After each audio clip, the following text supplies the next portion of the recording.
કચ્છ જિલ્લાના લખપત તાલુકામાં 14 વ્યક્તિઓના માત્ર આ ગણતરીના દિવસોમાં મૃત્યુ થયા છે. આજથી 4 દિવસ પહેલા મેં સરકારી તંત્રનું ધ્યાન દોર્યું હતું.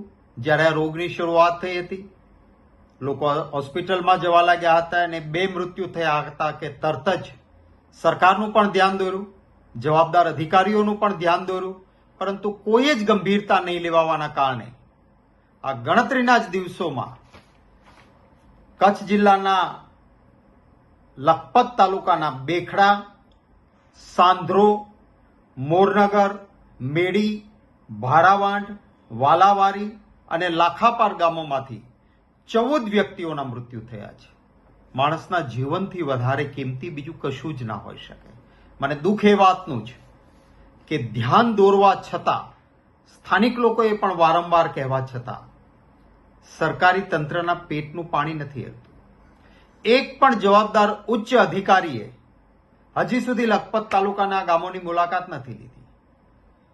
ટીમો મોકલવી જોઈએ, બહારથી નિષ્ણાત ડોક્ટરોને મોકલવા જોઈએ, લેબોરેટરી ટેસ્ટ થવા જોઈએ અને માણસના મૃત્યુને અટકાવવા જોઈએ. ચોખ્ખું પીવાનું પાણી પણ ત્યાં હજી નથી પહોંચી રહ્યું. મચ્છરોનો અતિશય ઉપદ્રવ છે. જે પાઇપલાઇનમાં પાણી આવે છે એમાં પણ ખબર નહીં કેવા પ્રકારનું મિશ્રણ કરીને આવે છે.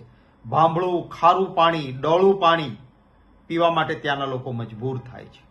પ્રાથમિક આરોગ્ય કેન્દ્ર છે તો ત્યાં આગળ આયુષ ડોક્ટરો છે. એલોપેથીના નિષ્ણાત ડોક્ટરોની જગ્યાઓ ત્યાં ભરવામાં નથી આવી. CHC છે તાલુકાનું, માત્ર 1 ડોક્ટર છે. ત્યારે હું ખાસ વિનંતી કરીશ કે લોકોના જાનમાલના રક્ષણની જવાબદારી એ સરકારની જવાબદારી છે. આ પ્રકારની લિફાફોફી ન ચાલે. માનનીય મુખ્યમંત્રીશ્રીને વિનંતી છે કે તાત્કાલિક સિનિયર અધિકારીઓને ત્યાં મોકલો, પરિસ્થિતિને કાબૂમાં લો.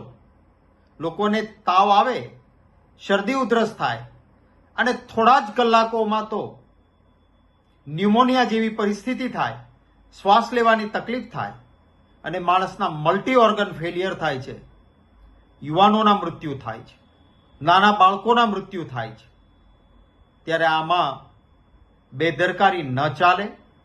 હું ખાસ વિનંતી કરું છું કે લખપત તાલુકાના ગામોમાં તાત્કાલિક સિનિયર અધિકારીઓની ટીમ પહોંચે, આરોગ્ય વિભાગના નિષ્ણાત ડોક્ટરોની ટીમ.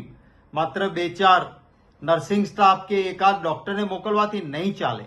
મેં ગામો ગણાવ્યા છે. આટલા બધા ગામોમાં જ્યારે અસર છે ત્યારે એક ગામ માટે નિષ્ણાતોની ટીમ જાય અને જે પાણીની મુશ્કેલી છે, જે પાણી જ આવે છે એ પીવાલાયક પાણી નથી, તો એની પણ ચિંતા કરવામાં આવે અને મચ્છરોનો જે ઉપદ્રવ છે, રોગચાળો જે ફાટી નીકળ્યો છે, એને તાત્કાલિક કાબૂમાં લેવામાં આવે એવી ખાસ વિનંતી કરું છું.